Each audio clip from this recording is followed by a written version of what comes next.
Go. It's January 3rd, 2026. Here's Jackie and her podcast. Take it away. Hi, I'm Jackie Geringer McDermott. This diary was written by Lib Wade. She was my dad's great aunt, and her full name was Mary Elizabeth Claypool Wade. She is 75 years old in September of 1950.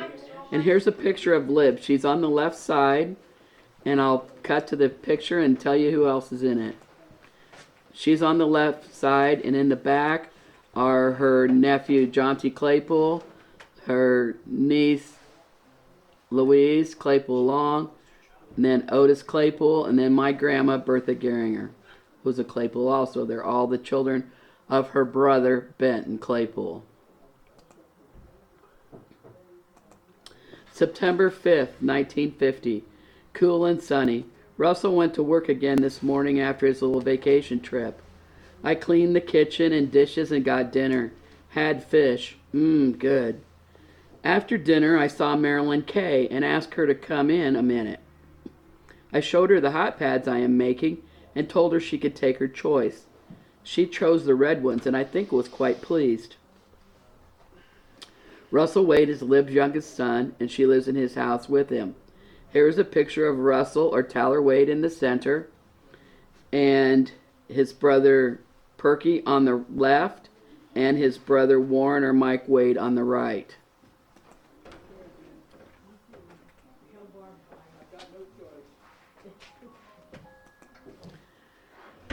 Marilyn Kirkpatrick was the adopted daughter of the Homer Kirkpatricks.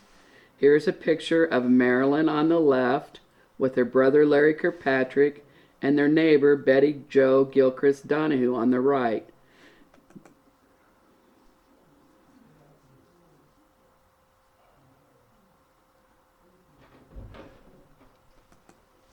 Marilyn is taking her choice of Libby's hot pads as a gift because she is soon to be married to Vernon Geringer.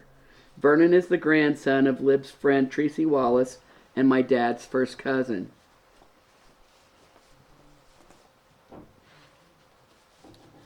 And here's a picture of Marilyn when she was in high school. She's the second one in the back on the left.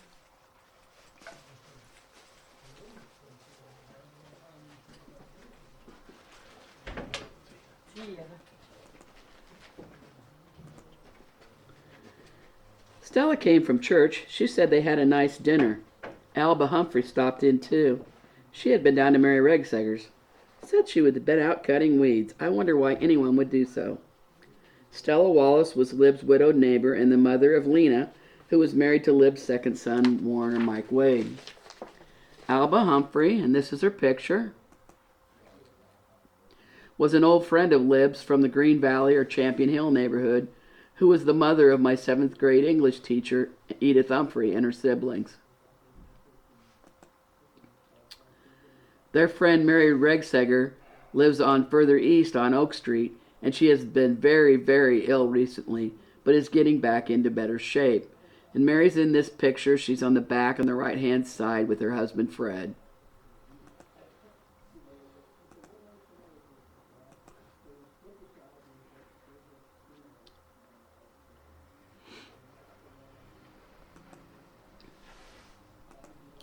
Mrs. Halls was here a while too.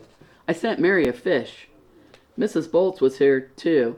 She took a piece of fish home with her. Mrs. Edith Halls is a neighbor, and so is 89-year-old Elizabeth or Lizzie Geiger Bolts. Russell and Lib are sharing the fish that Russell caught on his little vacation trip to the Burlington area. Judith and Helen Kaufman came. Judy brought me one of her school pictures taken during last term, but she didn't get them until now. They are very good. Judy Wade is Lib's youngest granddaughter, and she was 8 years old. Here she is in this picture with her parents and sister, and she is the youngest.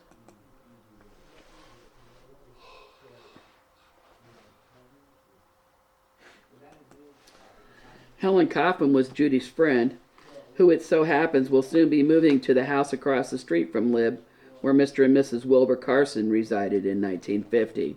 And here's a picture of the Carson home that Bill and Jean Kaufman and family later moved to on Oak Street across from Lib's house.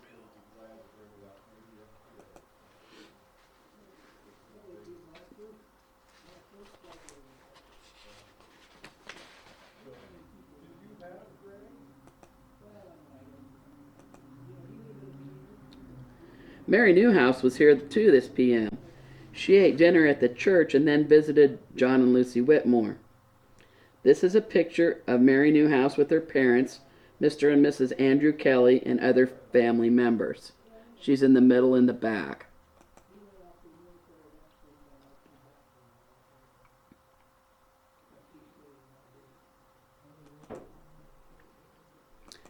And I cut her down into this picture so you can see just her face.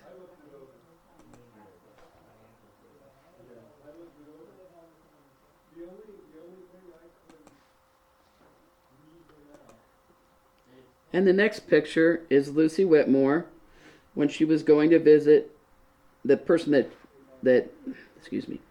This is Lucy Whitmore, who Mary Newhouse was going to visit. And in this picture, she's with her daughter, Henrietta Whitmore Churchill. And this is out in the country when they lived at Hinkletown.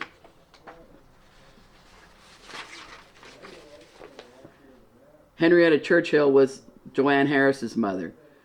And this picture was taken at Hinkletown and can be found in Won't You Take Me to Hinkletown, a book by Dave Jackson from the History Center. Lucy will later live across the street from Lib's house, in the same house where Joanne and Larry Harris recently resided.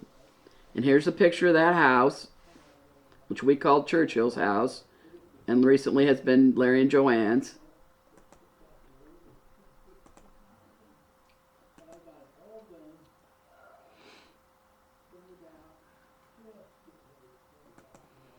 And what's remarkable is this morning, Greg Wilkerson came back from Texas with his wife, and they are going to be moving into that house, and we're just really overjoyed to have them back in town. Hattie was over a while in the evening and then went out to the sale barn with Charles and Neva Morse. They cleared more than $40 on the dinner at the church today, she said.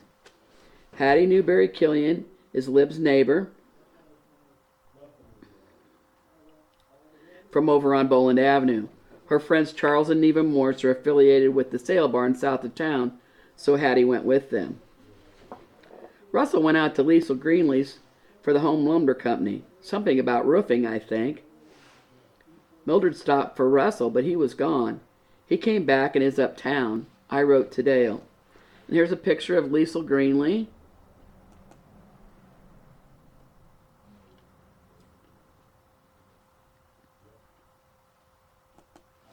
He was a resident from town. And Mildred Reese is Russell's girlfriend. Here's a picture of her in later years.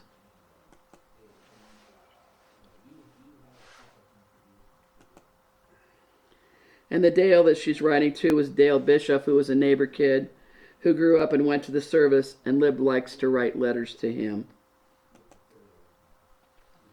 September 6, 1950, still quite cool. Promise of warmer today. I lit the oil burner this morning. Didn't sleep very well, so I'm not very good yet today. Tracy was in a while. She had been uptown for some cement for her roof. She said Marvin and John F. are to go tomorrow for their exam, and Vernon is to go sometime next week. He is to be married Saturday. Tracy Wallace was Lib's friend and my paternal great-grandmother. She lives down on East Washington Street.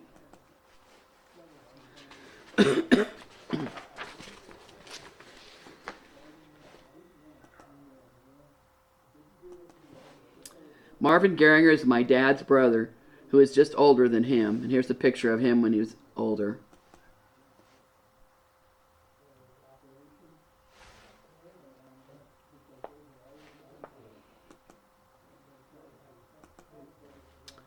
John F. Geringer is my dad, Francis Geringer, and they have just signed up for the Air Force.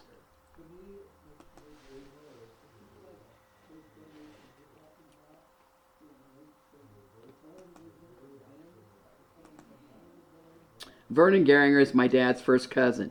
He signed up for the service and is to marry Marilyn Kirkpatrick, the daughter of the Homer Kirkpatricks, this weekend in 1950. And he's on the left in the back in this picture.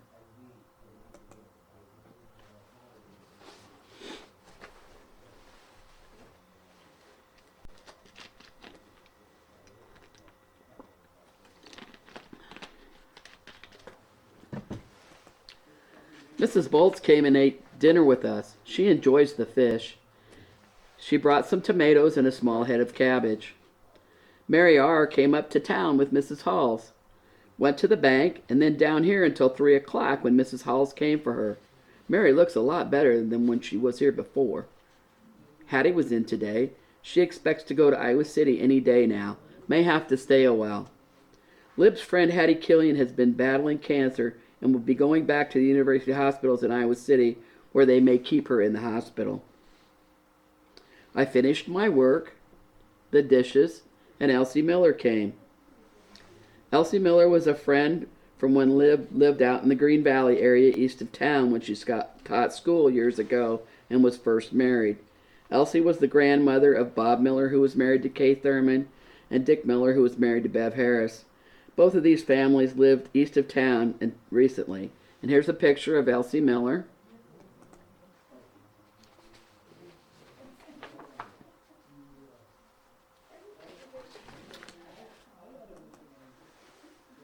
As she was just ready to go, Alta came and brought raspberry ice cream cones. George came in a little while. They didn't have long to stay. They were going to stop at Mary's a little while. And she's talking about Alta Berry. She's Lib's sister-in-law and was married. Lib was married to her brother, Albert Otis Wade. George Berry is her husband, and they live east of town. They likely stopped at the Locker building west of Lib's house and brought an ice cream treat for Lib. They were also friends with Mary Regsager, as she lived in the Champion Hills / Green Valley area also. Evelyn was here in the evening. She wanted some wax cleaner from the lumber yard, so Russell took her up to get it. And here's Evelyn Kurtz. She's Lib's young married granddaughter.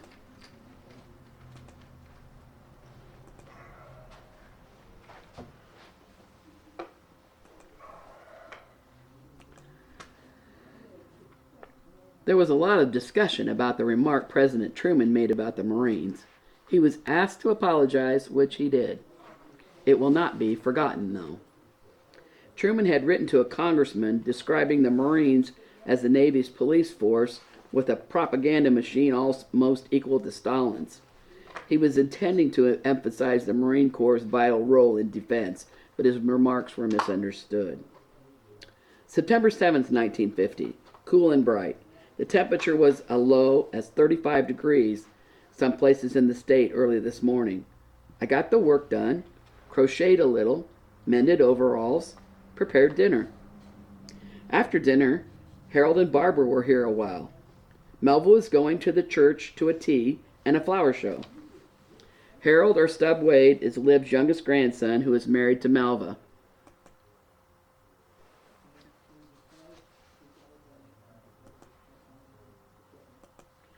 And Barbara Wade is Stub and Melva's daughter, and she's shown in this picture here with Lib.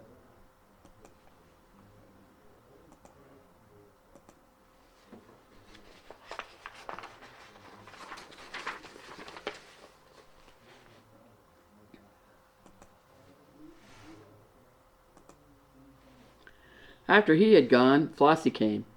She brought some of the old songbooks from the Yankee Point Church.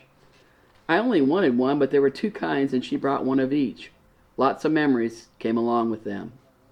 Flossie West is divorced from Winter West and is staying with her young daughter Barbara out at the home of her parents, Millard and Molly Claypool, in the Yankee Point area north of town. The Yankee Point Church, where Lib attended as a young girl, has been sold to the Mennonites and moved to Parnell, so Lib wanted a songbook as a souvenir. Roy brought Marion in the afternoon. He stayed a while and then went away, and she was with me until he and Gail came for her. This is the Roy Claypool family. Roy and Gail are the parents, and Marion is their oldest daughter. She's the second from the left in the back row. Marion worked in the bank. She had suffered a life-changing stroke after she returned home from the service. But now she has leg braces and crutches and lives with her parents. I remember Marion, as do her nieces and nephews, the Weber kids from Kinross, when we would visit at Roy and Gail's home on Lakeview Avenue when Street, Lakeview Street, when we were in school in the 1960s. Jenny was here a while and got to visit with Marion too. Gail attended the flower show. It was very nice, she said. Jenny picked the dahlias and I gave them to Marion. They were very pretty. Gail said they were as nice as any at the flower show today. Jenny is the mother in this picture and is married to Lib's oldest son, Wayner Perky Wade.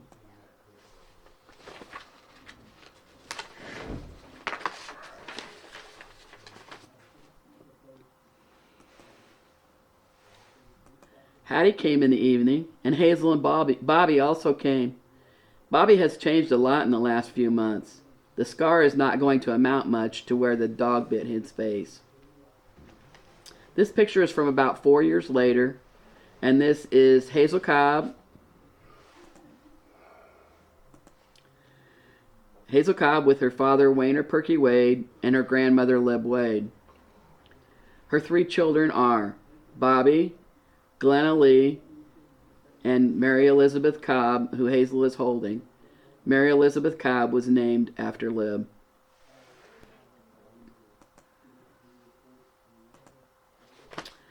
I am tired and will go to bed, I guess. Russell is uptown. September 8th, 1950. Not quite so cool and cloudy. I slept better last night, but my foot is so cold. Russell felt so stiff and tired this morning. He worked too hard yesterday unloading coal. Dr. Miller came this morning and gave the cold shot. Was washing dishes when he came. Dr. L.A. Miller Sr.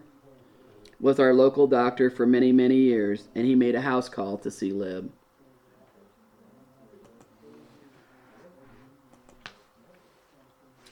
The city water was all riled up, was shut off last night a while. Working on the pipes, I heard. Alta called. She had a letter from Bessie. Everett is badly hurt in that truck car collision. Several bad injuries. A crushed bone in his head, some ribs broken, and hand badly cut.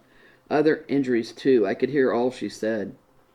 Myrtle's husband had both legs broken, and another man, Flossinger of West Branch, was killed, and his wife badly hurt. The Flossinger funeral was yesterday. Charles Morse's went. Alta Berry had a letter from her sister Bessie Wade Curl in Texas, telling all about the terrible accident that her husband Everett Curl, who was Lib's brother-in-law, was involved in. Lex, our home, didn't go to Texas, was so hot, and Edith was anxious to get home. They did go to Arizona, California first, of course, to see Deans. Alta is telling news of her brother Alexis or Lec Wade and his wife Edith Wade. Here's their picture.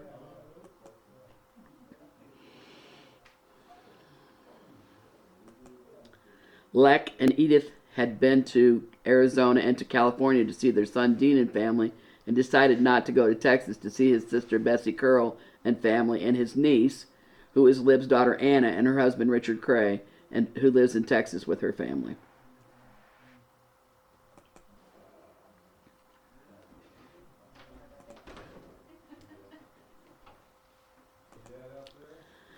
Roy called about 9:30. They are all so pleased.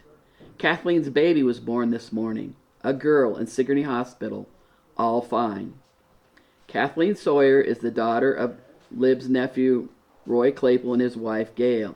She is in the back row, the second on the right, and she has just given birth to a little girl named Roseanne Sawyer.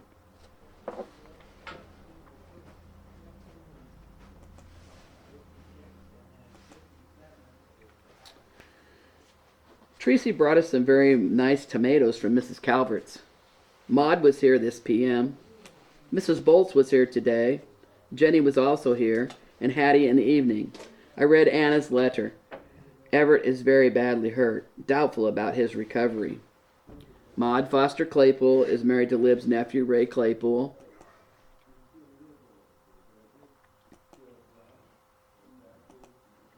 And Anna is Lib's daughter in Texas, and her letter tells the news about her uncle, Everett Curl.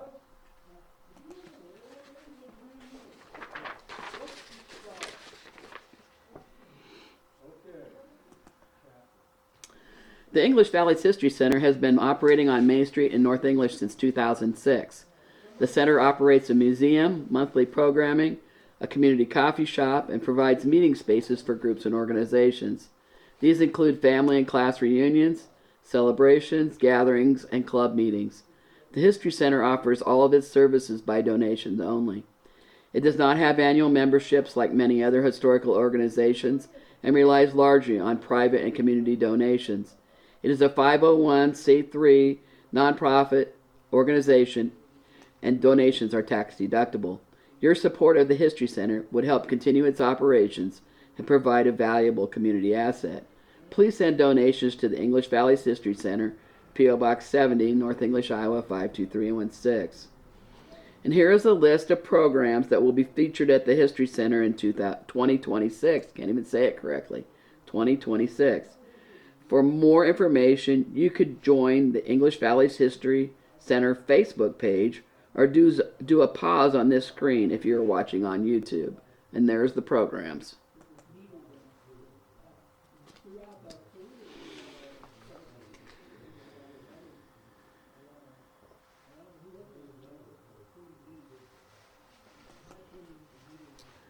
Speaking of YouTube, we have now had over 3,000 views on YouTube. I am very proud of that and hope everyone is enjoying my efforts. Please subscribe, there is absolutely no obligation, and like and share and tell your friends about our broadcasts. One thing I would like to remind everyone about is that you don't necessarily have to give your historical items to the History Center. You could donate items for a specified period of time, or you could bring pictures in to be scanned on the new scanner we have and then take them back home. Here are some examples of some pictures that Trish Garrity brought up for us to copy from the collection of her mom and stepdad, George and Dorothy Neff, and her step-grandpa, Laddie Van Dyke. This is a scout camp image.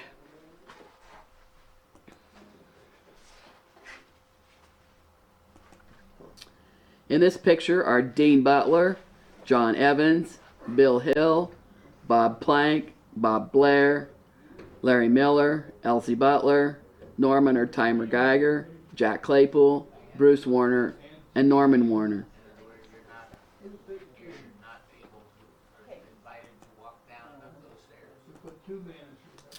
And here's a picture we haven't figured out where it was taken yet, but the men in the picture are Dean Claypool, Jim Lindsay, and Dave Mahana.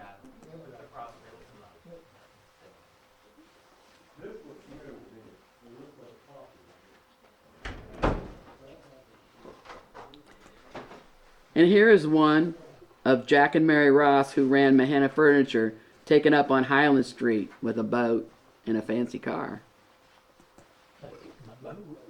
Your boat. That's my boat. That's your boat? This is a reminder that the next alumni luncheon group will meet at the Main Street Pub and Grub in North English in April.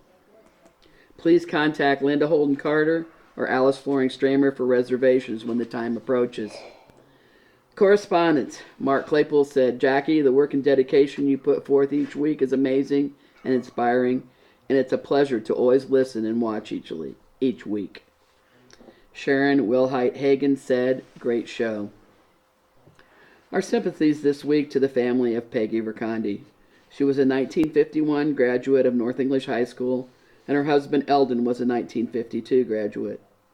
Peggy Schwartz was a native of the Shenandoah Valley and moved to Iowa when she was a teen with the Gardner family when they started running the clothing store. Peggy and Eldon farmed west of North English on the Pigeon Road.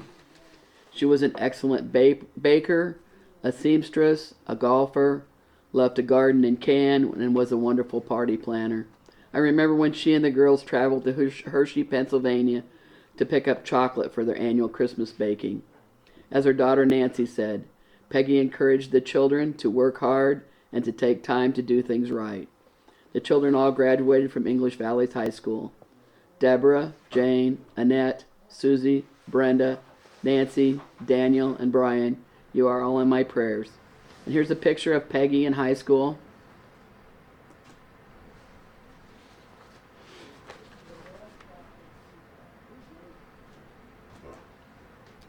And a more recent picture.